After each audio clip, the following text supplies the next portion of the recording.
மிதுன ராசி. மிதுன ராசிக்கு வந்து பார்த்தீங்கன்னா, உங்களுக்கு ராசி அதிபதி புதன். புதன் வந்து பார்த்தீங்கன்னா, உங்களுக்கு வந்து 4ஆம் அதிபதி, 12ஆம் அதிபதி சுக்கிரனுடைய பரிவர்த்தனையில் இருக்கும்பொழுது, வீடு சம்மந்தமான விஷயங்கள், நல்ல ஏற்றங்கள், நல்ல லாபங்கள் வர்றதுக்கான வாய்ப்பு எல்லாமே ரொம்ப நல்லா இருக்குது. நல்ல ஒரு வருமானங்கள் வர்றதுக்கான வாய்ப்பும் ரொம்ப சிறப்பாக இருக்குது. 2ஆம் அதிபதியோட சந்திரன், உங்களுக்கு குழந்தைகள் விஷயங்கள், நல்ல ஏற்றங்கள், நல்ல லாபங்கள் இருக்கும். குழந்தைகளுக்காக கொஞ்சம் பிரயாணங்கள் பண்ணுறமான சூழ்நிலையை கண்டிப்பாக ஏற்படுத்தும். மற்றபடி வந்து வேலை இல்லாதவருக்கு வேலை கிடையாது. வேலை சின்ன சின்ன மன உளைச்சல்கள் வர்றதுக்கான வாய்ப்புகளை கண்டிப்பாக ஏற்படுத்துங்க. அதுக்கப்புறம் பார்க்கும்போது உங்களுடைய 3ஆம் அதிபதியான சூரியன் 12ல் இருக்கும்போது உங்களுக்கு முயற்சிகள் பெருசாக இருக்கும். அதுக்காக அலைச்சல்கள் ரொம்ப ஜாஸ்தியாக இருக்கிற ஃபீலை கண்டிப்பாக ஏற்படுத்தும். மீனராசிக்காரர்களுக்கு வந்து உங்களுடைய 6ஆம் அதிபதியான செவ்வாய், 6ஆம் அதிபதி செவ்வாய் வந்து உங்களுக்கு 11ல் இருக்கும்போது வேலையில் நல்ல ஏற்றங்களும் நல்ல லாபங்களும் கொடுக்கறதுக்கான வாய்ப்புகள் நல்லாயிருக்கும். அதுக்கான அலைச்சல்கள், நல்ல ஒரு அங்கீகாரத்துக்கான ஒரு போராட்டம்னா கண்டிப்பாக வெற்றி அடைவதற்கான வாய்ப்பு ரொம்ப சிறப்பாக இருக்குது. கடன் கேட்ட இடத்துல கண்டிப்பாக கிடைக்கும். 7ஆம் அதிபதியான குரு, அவர் வந்து ராசியில் இருக்கும்போது திருமணம் ஆகாதவர்கள் இப்போ திருமணம் ஆவதற்கான வாய்ப்புகள் இருக்குது. கொஞ்சம் வந்து அவங்க வந்து பிரிந்த தம்பதிகளாக இருந்தாங்கன்னா அவங்க ஒன்று சேருவதற்கான வாய்ப்புகள் ரொம்ப நல்லாயிருக்கு. சங்கமேஸ்வரர் வழிபாடு பண்ணுறது ரொம்ப ரொம்ப நல்லது.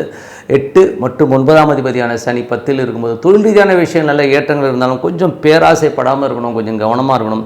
ஏன்னா சனி வந்து ரேவதி புதனுடைய சாரத்தில் போகும்போது கொஞ்சம் சில பேர் நம்மளை ஏமாத்துறது, ஆசை காட்டி ஏமாத்துறதுக்கான வாய்ப்புலாம் ரொம்ப ரொம்ப கவனமாக இருக்கணுங்க. 11ஆம் அதிபதியான செவ்வாய் ஆட்சி பலத்தோடு இருக்கும்போது வேலையில் நல்ல ஏற்றங்கள், நல்ல லாபங்கள் வர்றதுக்கான வாய்ப்பு எல்லாமே ரொம்ப நல்லாயிருக்கு. கேட்டதில் காசு கிடைக்கிறது எல்லாமே ரொட்டேஷன்ஸ் எல்லாமே ரொம்ப சூப்பராக இருக்குங்க.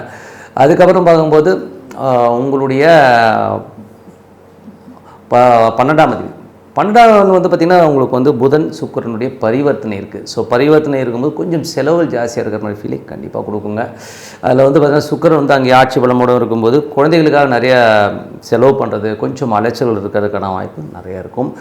அதுக்கப்புறம் மற்றபடி நாங்கள் இதுவரை பார்த்து வந்து பொது பலங்கள், இப்போ தசாபக்தி பலங்கள். மிதுன லக்னமாக வந்து சூரியன் தசாபதி, சூரியன் 3ஆம் அதிபதி 12ல் இருக்கும்போது நிறைய அலைச்சல்கள் ஜாஸ்தியாக இருக்கிறதுக்கான வாய்ப்புகள் இருக்குது. குழந்தைகளுக்கான விஷயங்களுக்காக நிறைய போராட்டங்கள், நிறைய வந்து பிரயாணங்கள் பண்ணுறமான சூழ்நிலை கண்டிப்பாக ஏற்படுத்தும். மிதுன லக்னமாக வந்து சந்திர தசாபத்தினா சந்திரன் 2ஆம் அதிபதி, நல்ல ஏற்றங்களும் நல்ல லாபங்களும். வேலை விஷயங்களில் மட்டும் வந்து பார்த்திங்கன்னா கொஞ்சம் வந்து இந்த வியாழன் வெள்ளிக்கிழமைகளில் கொஞ்சம் ஸ்ட்ரெஸ் வர்றதுக்கான வாய்ப்புகள் இருக்குது.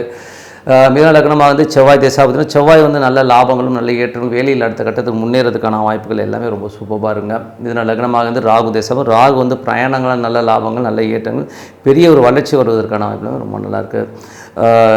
மிதுன லக்னமாக வந்து குரு தசாபத்தி, குரு வந்து பார்த்திங்கன்னா உங்களுக்கு 7 மற்றும் 10ஆம் அதிபதி ராசியிலையும் புதிய தொழில் வாய்ப்புகள், பிரிந்த தம்பதிகள் ஒன்று சேர்வதற்கான வாய்ப்பு, திருமணம் ஆவதற்கு திருமணம் கைகூடி வர்றதுக்கான வாய்ப்பு ரொம்ப சூப்பராக இருங்க.